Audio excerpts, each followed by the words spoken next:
If you've ever looked at your clothing brand and thought something's just missing, odds are you're right. Now, let's take a look here. You've already got a logo, you've already got a website, you've got a Shopify store, you've got some designs, maybe you've even sold a few products at this point in time, right? But it still doesn't feel like it's an actual brand. Now, that's because all of those things don't equal a brand. Your logo, it's not a brand. Your hat, it's not a brand. Your website, again, that is not a brand. Those are just things that sometimes, and most of the times, brands have, right? So today, I want to break down with you guys exactly why your clothing brand at this current stage doesn't feel like a true brand, and maybe why your consumers, or the lack thereof, feel the same exact way as well, right? And what really makes the difference between looking just like another merch or brand page online and building a world that people actually want to live in. What's going on, everybody? My name is McCoy, one of the founders here at Limitless MFG. We're the 6th fastest growing manufacturer in the apparel space in the United States. And in fact, the Inc. 5000 ranks us the 129th fastest growing privately held company in America as well. Now, probably means a whole lot of hoopla to y'all, but I just say that to kind of share my insights on this so you know you're getting it from a credible source. Again, this is going to be a walk and talk video, so if you've got a TikTok brain and you can't hang around for 15-20 minutes, go ahead, skip away. This video is not for you. For everybody else that is still watching, go ahead, give us a big thumbs up and hang around with me, and I'm sure you're going to be able to get a gem or two out of this. So the first topic that I want to touch on with you guys is you don't have a brand world yet. Now, this is a lot of times where a lot of people begin to struggle. They've made a really cool design. They've made a great product. They've made a really cool design. They've made a great product. Everything is looking spick and span and everything is by the books, except for nobody's really falling into it. Nobody's really purchasing it, right? But one thing that you've got to realize is every single real brand has a world that their consumers live in, and that the brand builds its whole entire ethos around, an atmosphere, a feeling, a set of rules that are never talked about or never described, but it exists within everything for the brand, right? So just like, think about brands like Palace. Think about brands like Patagonia, Supreme, Amin Leon Dior. They all have like a tone, right? They all have a lifestyle that just extends far beyond their products do. Now, that is the power of world building. That is what truly differentiates and separates just another internet-based, consumer-focused brand or product line into a real brand that brings their consumers into their world and gives them and provides them a level and a sense of belonging, right? So when somebody sees any of those brands that I listed, their photos, right? They see their fonts or even the color of their packaging. They instantly know who that brand is, who that brand is for, who it's from, all that sort of stuff. Just from seeing the fonts, just from seeing the photo. So if I get onto Instagram right now or TikTok or whatever, and I see your photo of your brand and your model shoot and stuff like that, I'm not gonna, if I can't tell who your brand is or what your brand is out the gate, you've already lost the world building thing. Now, world building, I do want to kind of set the record straight. This is something that also takes time, right? Your first shoot, you're not going to get it. Your second shoot, you're not going to get it. Your third shoot, you're not going to get it. But it's accumulation of all of those shoots following a similar cohesiveness that is what actually allows you to build that world, right? So if you want your clothing brand to just feel real, you have to stop thinking like a designer and you have to start thinking like a director. And that is why creative directors are one of the highest paid gigs right now in the current market space, right? If you're looking at that job opportunity is blowing up right now because brands realize the importance of direction of the creativity revolving around their brand. You're building a universe, not just a t-shirt, not just a hat, not just another product, right? You're building a universe that your products, your t-shirts, your hats, your socks, whatever they may be, all live and exist in. And your consumers, by purchasing those products, can live and exist inside of that world with you and share your same brand qualities and ethics and etiquettes with you that your world provides for them. So that's the importance of building a world. And tying off of that, right, just because you have a logo, you don't have a brand. Most people start with designing their logo and they think, oh, look, I've got a brand now. But the logo is just a symbol, right? What gives it power is everything that's actually around it. So it's kind of backwards. Yes, before you can really start selling product and all that sort of stuff, I guess you're gonna need a logo, right? You're gonna need a nifty design, you're gonna need a landing page, you're gonna need something that people can eventually see and eventually start realizing that that logo is yours. Like this hat that I'm wearing there, that little camel, most in this colorway, most people recognize that as Camel, an old school cigarette company. Now, again, all of this sort of stuff takes time, right? So yeah, you're gonna need your logo to kind of really get you started. But your logo can always change up until the point that you are synonymous for that logo. Then you can only do minor tweaks to it, such as like what PayPal just recently did with their logo, right? They had an old logo, they've got a new logo. It looks practically the same, but they paid like millions and millions of dollars to change it. And all they did was made the font thicker, like in practicality, right? Now, you need to be able to construct everything that is around the logo to make the logo have any level of importance or significance to your consumers. Think of it like a flag, right? It means nothing to people unless people are able to associate that logo with a story, a message, a set of values, something that impacts them, something that sparks a light in them, right? The logo means absolutely nothing until you've done that. Think of Ralph Lauren, right?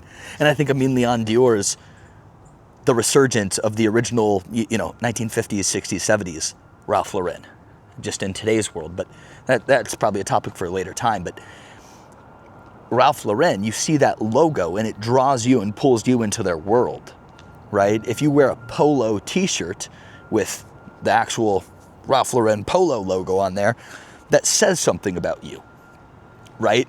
If I wear your t-shirt with a big loud graphic on the front, it probably doesn't say a whole lot to other people about you because nobody knows what your t-shirt is, right? And it's only cool to be underground like that for so long.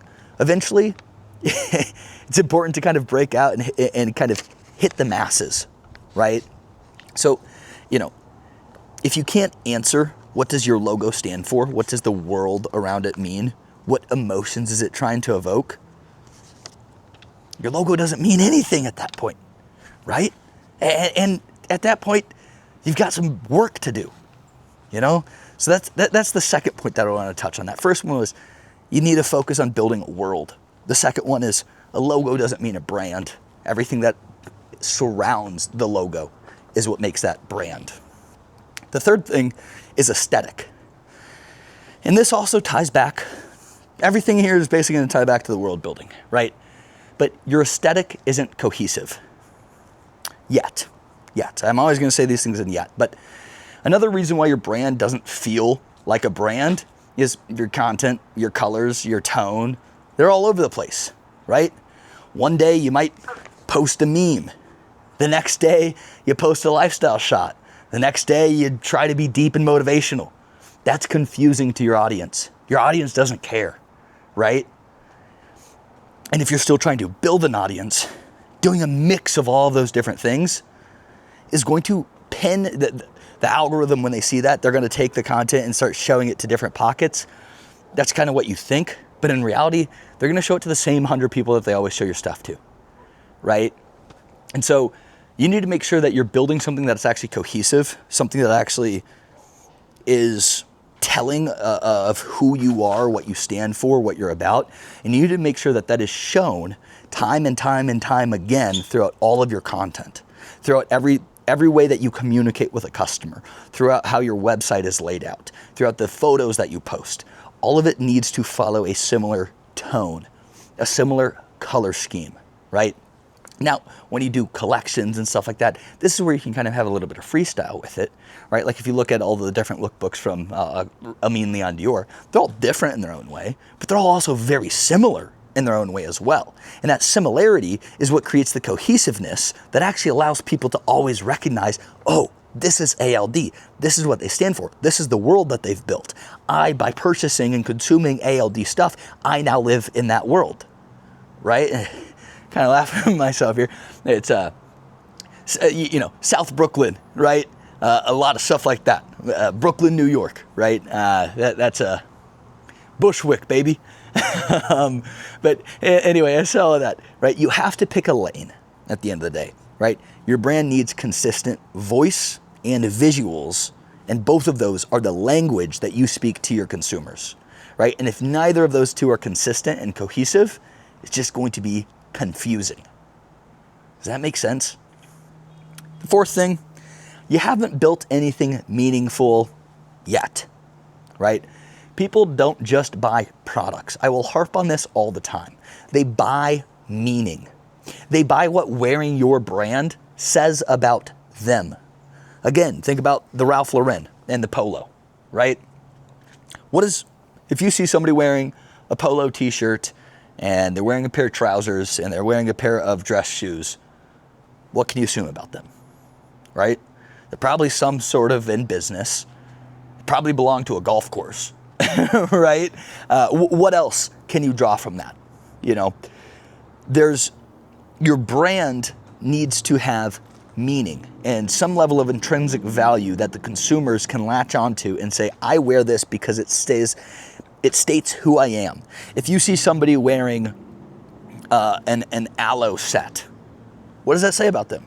They're probably somewhat into fitness, but they're probably not a diehard fitness person, right? They still probably go party on the weekends. You know what I mean? Or I still like to smoke a cigar from time or two, whatever it may be, right? Now, think about if you see somebody wearing a whole entire Olympic tracksuit. Well, that probably means that they're super into fitness. They're into the Olympics. They're into all that. Maybe they were in the Olympics themselves, right? So on and so forth, right? So that is providing the meaning behind the product, right? You build the meaning through storytelling, not slogans. So for an example, if you had, Nike, they have the slogan, just do it, right? They didn't build the brand and they didn't build the story off of just do it. They built stories that show people just doing it. Think of all of their commercials, right? I remember they had this big campaign called like Go One More or Do One More or whatever. And it was, a bunch of athletes that somebody was in the gym, somebody was running on a track, somebody was playing basketball, somebody was playing baseball, right? And every single time it was do one more, do one more, do one more, do one more. And at the very end it said Nike, just do it, right? And so it was that storytelling before it that led up to the slogan. The slogan is something that should be just quick and catchy and somebody should be able to remember that very easily, right? But the story is what actually builds that world around the logo, around the slogan, all of that sort of stuff.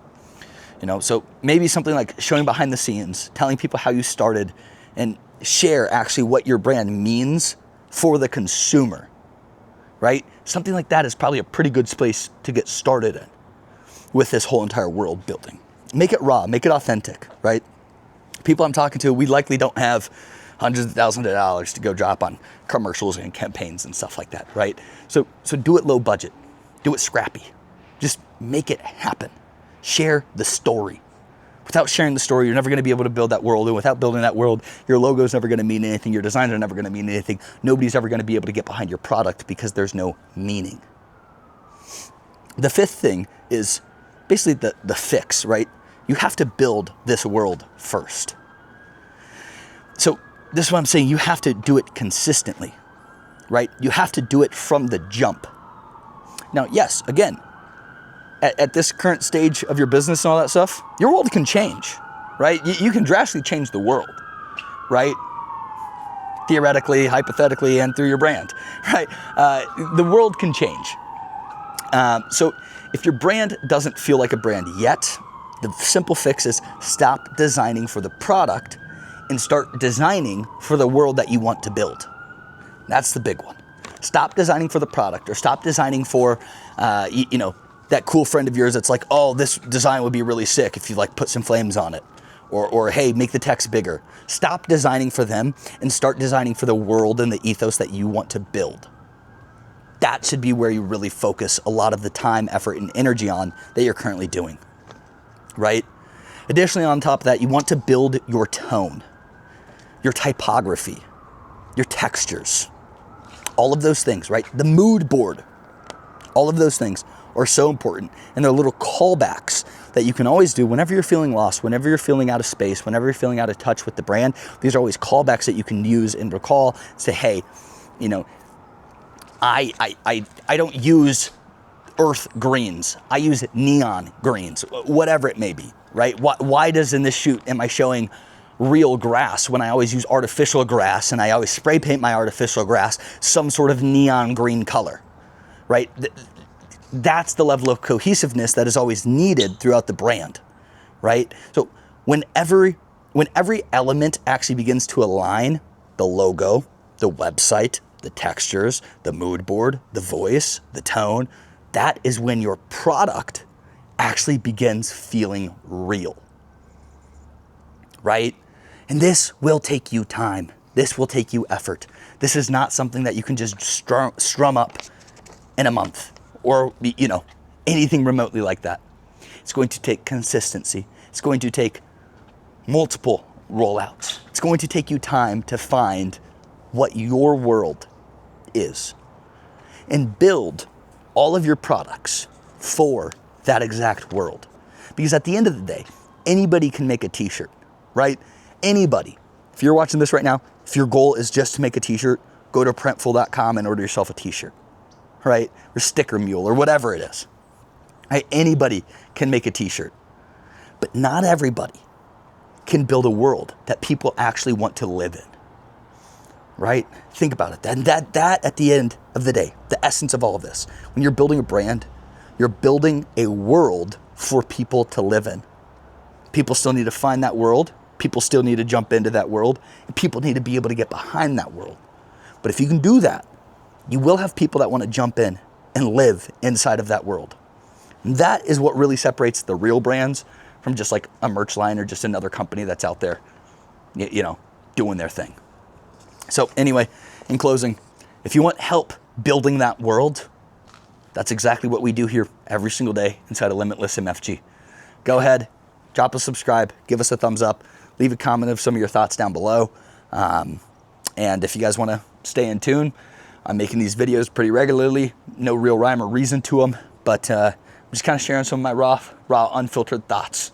I always keep a little notebook or a piece of paper with me that I type out before this, and I just share this. So if you enjoy this, share it with somebody else that's on a brand world building journey with you. And if there's any other topics that you guys want me to cover, feel free to let me know down in the comment section below. But I appreciate y'all. Bye-bye.